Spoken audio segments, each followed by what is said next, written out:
Thank you very much for joining us today.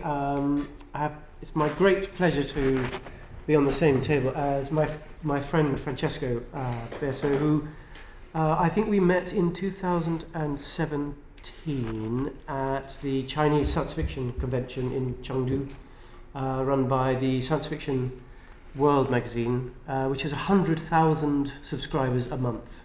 It's the world's biggest magazine, and certainly the biggest magazine that nobody's ever heard of outside China. But it's absolutely full of fantastic science fiction, and at the time, they regularly had these conventions and invited various guests over, and I was lucky enough to be invited. Francesco actually works a lot in China, but also around the rest of the world, and one of his key interests, which I'm also interested in, is global science fiction. Francesco is Italian and often rails against the Anglo-Saxon hegemony, because often publishers around the world won't publish if there isn't an English language edition, which is very frustrating. But we have certainly share an interest in trying to publish as many voices from around the world, science fiction voices around the world, to reflect the different perspectives on science fiction from different cultures. He's an author, a publisher. He runs under the moniker of Future Fiction, which is a small press, but it's a very active small press, a global small press, and he publishes anthologies on African fiction, on Greek fiction, on Chinese fiction, as well as obviously writing himself. But he's very much a thinker in the way that good science fiction writers are. And his latest book, and I'm very, very pleased to be publishing it in May, is TheRoamers, and it's a solarpunk masterpiece. It's actually rather more than a solarpunk, but his interests are very much in near fiction, in future fiction, in ecology, very much a radical thinker. And when you read the book, it does absolutely force you to think about the issues that are raised. Today we have a presentation which is by Francesco about the main theme presented in the book, which is solar fiction. I think it's a version of something you have presented before outside the English language world. So I'll leave it to you to take away. Thank you very much. It's really a pleasure and an honor to be back at the EasterCon. I was here, I thought it was 2011, so a long time ago. At that time, I was really moving my first steps into science fiction. I never dreamt of having a UK publisher, so really an honor and really happy to have found Nick Wells and Flame Tree Press. This is my 5th novel. Couple of them have been translated in English and in Chinese. This will be out also in Chinese. But it's not just about the book itself, because I started to write this story in 2011 when solarpunk was just moving the first steps. At the beginning, I wasn't really convinced of being this story solarpunk. Let's say the memes are going round and they influence us, sort of zeitgeist, sort of the spirit of the time. So these elements were kind of influencing, I think, other people. But in 2018, I managed to publish this book in Italian, and the book is made of 2 parts. The first is TheRoamers, second part is called Nomad Land. And it's about a possible future, near future, or as my friend Ian MacDonald taught me, mundane science fiction. He taught me a lot of things. So it addresses many issues that currently we are living in. And through this presentation that I will go through in the next minutes, I will take you on a, let's say, comparison journey between cyberpunk and solarpunk to stress the differences between the two punks and to understand why is it relevant, why is it important that we talk more about solar punk in reference, in relationship with the times that we are living in. A little bit about myself, what I did over the years. I won many Italian awards, 3 Europe awards. I work as an editor, as a publisher, as an author, and briefly, this is my biography. But the important thing is about solar punk. These are a couple of definitions that you can easily find online. I will not spend much time on this. This is like a movement in speculative fiction, art, fashion, and activism that seeks to answer the question, what does a sustainable civilization look like? How can we get there? Okay? Not a simple question. How do we get here, actually? So, a little bit of history. Through the second industrial revolution, human muscles have been turned into machine power, and through the digitalization, we are now living the third industrial revolution, and human skills have are turning into automation, are being automated. So we see the difference. Streets and offices are really transforming themselves into very different kind of environments. Where can we go from here? This is speculation, okay? This is my take, my personal opinion. We are now entering the fourth industrial revolution, where human brain is being copied, enhanced, transferred or augmented in a way, or emulated by artificial intelligence. So 2 other important elements that are rising, big data and Internet of Things, are kind of trying to change how things might go. So my idea is that through a peer-to-peer revolution, human creativity and native innovation, through the use of 3D printing, open source, and ubiquitous computing, could change the shape of the future. But today we still live in cyberpunk. As Kim Stanley Robinson said, anyone can do a dystopia these days just by making a collage of newspaper headlines. Okay? So the current operating system of our reality is cyberpunk. If you remember the opening scene of Blade Runner, it's Los Angeles, November 2019, 4 years ago. Okay?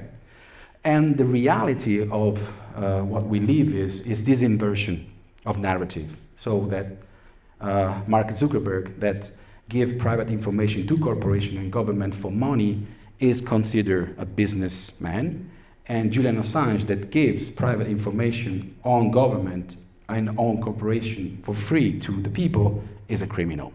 This inversion is a typically cyberpunk narrative. And I wanted to represent this with a graffiti by Banksy, no future, right? We know what that stands for. But the future and tomorrow could be solar punk. Some indexes that you've seen here, economy running on capitalism, private property, corporation, energy, where nature is considered a free good, where fossil fuel, where we still use the GDP as an index of the development or the richness of countries, is still there, but it's considered something not very well, it now kind of surpassed. There could be other things. There could be other indexes, or could be other elements that we might use in order to have a different scenario. So, using, for example, the HDI, the Human Development Index, using permaculture, using a lot of other, I wouldn't say neo-socialism, but ways of disentangling our production, distribution from the way it is at the moment. But how do we go from the current dystopia that we live in to a possible utopia? Let's say that utopia is something unachievable by definition, is the no place. So solarpunk doesn't really want to create a possible utopia, but wants to try to find exit strategies from the dystopia that we live in. So I want to represent this idea with another graffiti by Banksy. From this moment, despair ends and tactics begin. That is the motto of solarpunk. It's not new. As you can see, a number of movements over the years have been trying to criticize or trying to raise their hands and say, this is not the best of the possible words.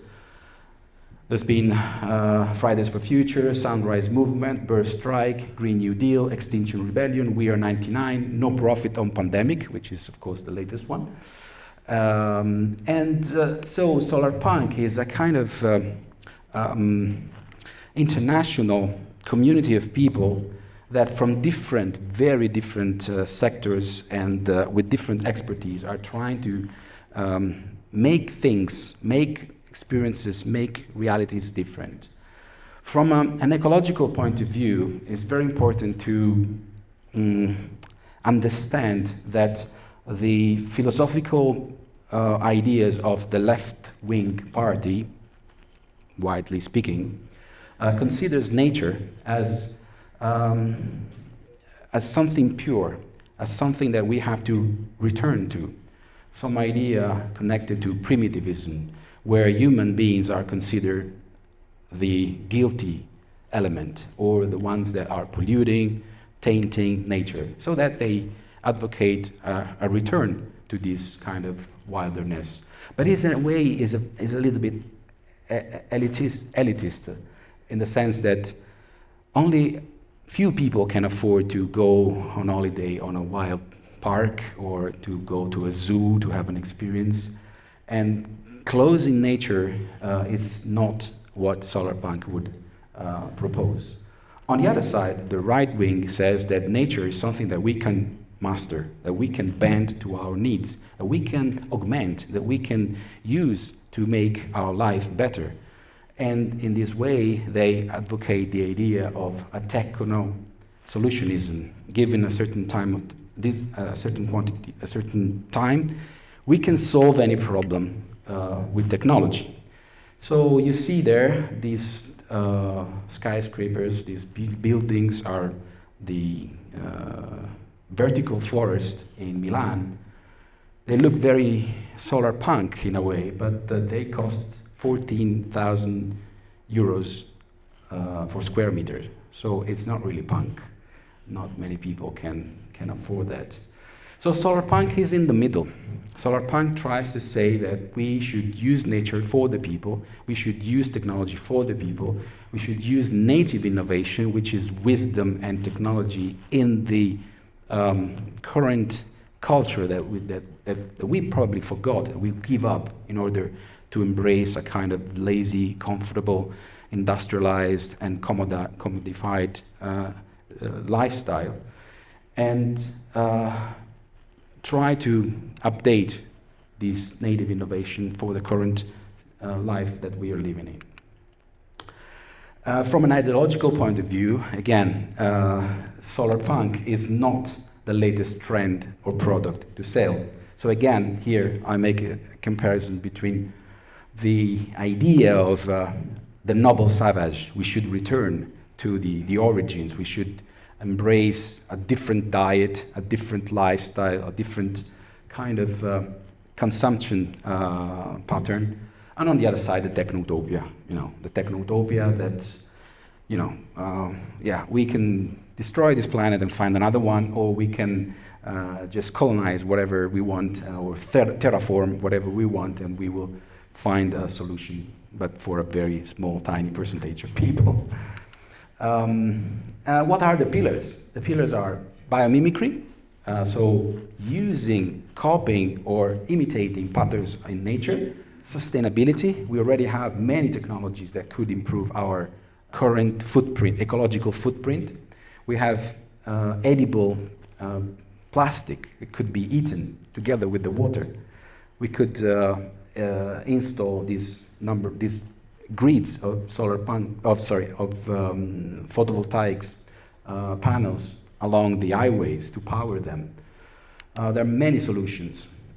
The other two pillars are circular economy. You know that. You know, we kind of forgot about the seasonal products. We have everything at the same moment from everywhere in the world. That's so wrong. We shouldn't ship things from one part of the world to the other. And community resilience, that's the capacity of resisting what capitalism is doing, for example, cutting a community in two with an highway. But people can, you know, build bridges in order to stay connected with the other part of the city or the village. Other elements, of course, are inclusivity. That's very important. The level of technology should be as inclusive as possible, included the narratives when we come to the translation issue.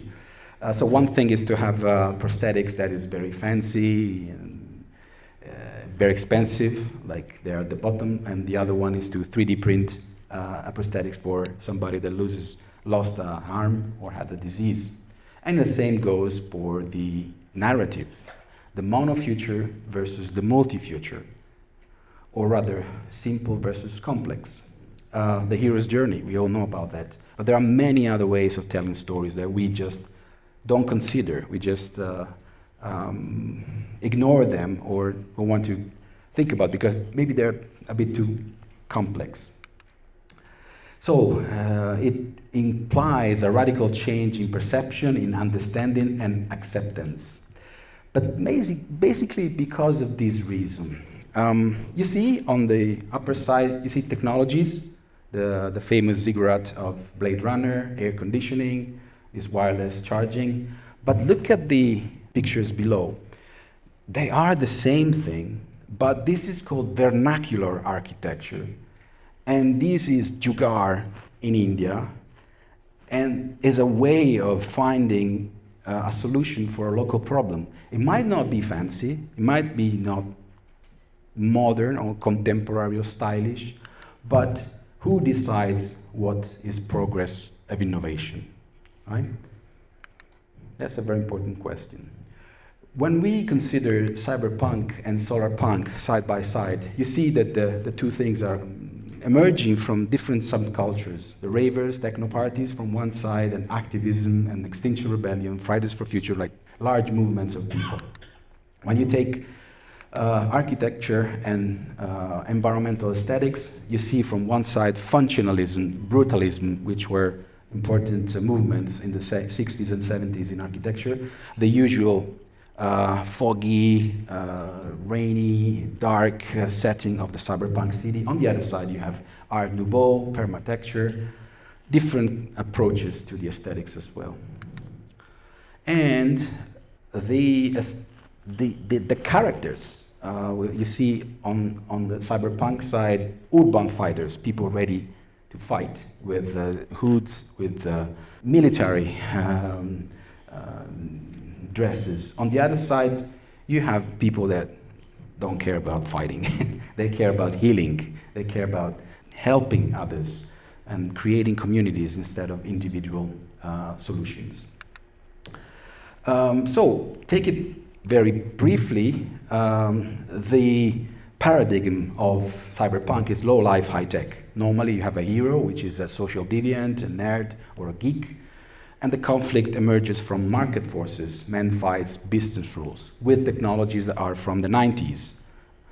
Internet, cyberspace, neural implants, computer, virtual reality, biochips. On the other side, let's say new paradigm could be low impact, sustainable technology. And the hero is a community. It's something like, think of Greta Thunberg versus the system. The conflict emerged from cooperation, from natural forces, from women resilience, ethical values, and technologies that are from the new millennium. So cloud computing, augmented reality, and biomimicry in the sense of artificial photosynthesis, IoT, and big data.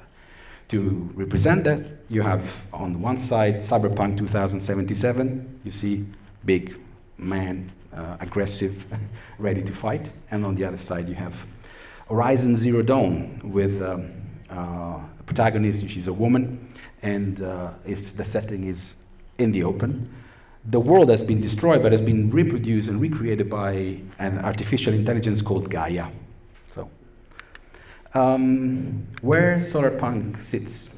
If you have a variety of storytelling that goes from radical optimism, the perfect utopia, going down to The River of Gods by Ian MacDonald, and to plausible, probable, and then pessimism and dystopia, like A Song of Fire and Ice, where everybody dies. Solarpunk sits at the center, where technologies, innovation, and storytelling has the highest probability of becoming true, becoming a reality in the near future.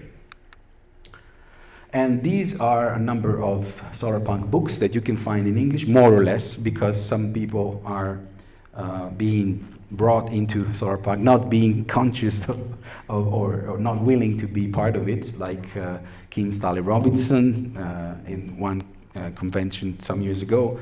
He said, "Oh, I'm not really solarpunk. I'm more like eco-fiction, or I'm environmental writer." Doesn't want to be associated with the punk part of it. These are the books that I published personally as an editor on future fiction, and those two are I Camminatori are the book that I'm going to talk about now, because it's the translation, more or less. Well, we play with the title as well, in the sense that I Camminatori literally is the walkers, but doesn't sound very good in English, so we change it into TheRoamers, because the book is set in Rome. And there is this element of roaming, of wandering, that I will tell you about. But before that, you can find some slightly solarpunk movies, and this is a selection. I suggest you might watch these. These movies are interesting and nice. So, TheRoamers is the first European solarpunk novel published in Italian in 2018. Already signed contract for Chinese and Tamil edition, and it deals about some elements of near future technology, like nanotech, like 3D printing, neo-nomadism, and energy independence, technological unemployment. I will tell you more about that. So, the basic element of this story is a nanite. A nanite is an atom plus a byte plus a gene. Imagine you don't have the need of eating 2 or 3 times a day. Imagine that you could eat once a month. How would your life change? The amount of food you have to buy, the amount of food you have to cook, the amount of food you have to throw away. How would your house change? The kitchen? How would your social life change? A group of people in Rome come in contact with this technology, and they realize that their life, the way they eat, is totally unsustainable. If you go in a supermarket and take any product and turn around and see the label, you realize that there's nothing natural in that. In a supermarket, the composition of food is totally artificial. So my idea is, if we have to eat this kind of food, we better give up on that and use a radical transformation of our nutrition in order to do different things. So the idea is that a nanite can assemble proteins, vitamins, and carbohydrates starting from very basic raw material that you might find around, like leaves, ground, anything very simple.